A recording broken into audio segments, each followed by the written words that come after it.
Hello horror fans, I am Torstein from Cinema Terror, and I have yet another fresh, new horror film to talk about after seeing it on the big screen at the fantastic Ramaskrik Film Festival here in Norway. This one is a Christmas horror anthology called All the Creatures Were Stirring, and it is getting released in the United States on December 4th. We really should have fired you.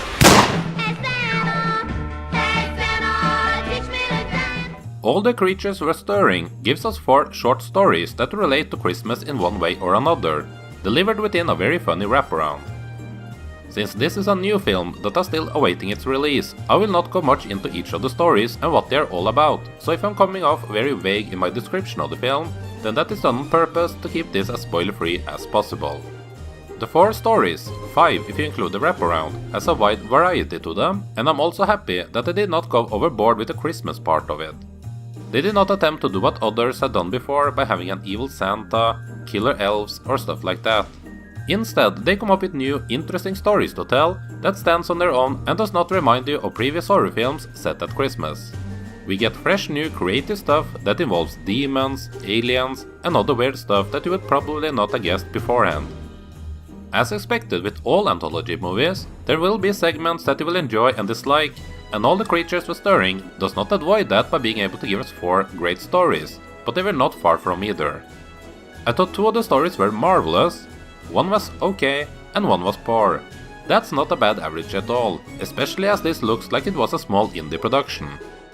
They were able to overcome the low budget by being creative and come up with fun ways to tell stories without having to rely on good-looking special effects.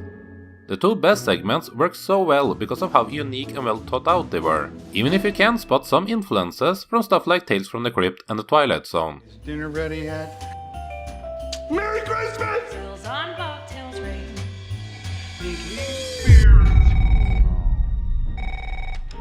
My favorite out of the segment is the one that deals with a mythological demonic creature. It feels like something that perhaps Blumhouse Production could take notice of and turn into a big, scary, fun, full-length film. On the opposite side is a segment that I believe was the shortest one, which doesn't work as the evil in it isn't being displayed fully, probably due to lack of budget to create the monster that the story needed. The film doesn't look all that great either, again probably due to budget restraints, but it at no point felt amateurish. The acting is all good enough, although there weren't any standouts to me. That's also kind of a great thing about doing an anthology movie when you don't have much money. You don't have to create well-rounded characters, but rather just introduce them as the story they are participating in is only 15 or 20 minutes long. I wish more indie horror filmmakers did anthologies, as I think the format works great to introduce us to new talent. It was also extra fun for me personally that I did enjoy this film, as it is directed by David Ian and Rebecca McHenry. I've been listening to Rebecca on her podcast Shockwaves and the previous version of it called Killer POV since the first started, which had to be 4 or 5 years ago now.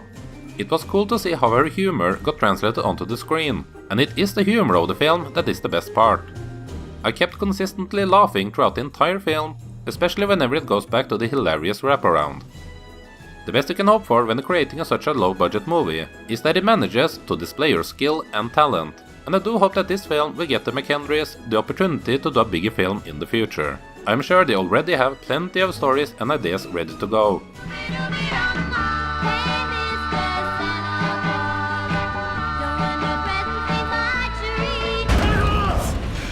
We really should have fired you. It did leave me thinking about how awesome this movie could have been with a bigger budget behind it though, as I'm sure it is the budget and not the creative people behind it that keeps it from becoming even better than what it was. I will say that I think you will have to be able to enjoy indie horror movies to enjoy this, but if you're able to have fun with a new horror film that might not have $1 million behind it, then I think you will find plenty to enjoy in All the Creatures Were Stirring. It's a fun, entertaining film, and I'd be all up for a sequel to this in the future. All the Creatures Were Stirring gets a good score of 3 out of 5.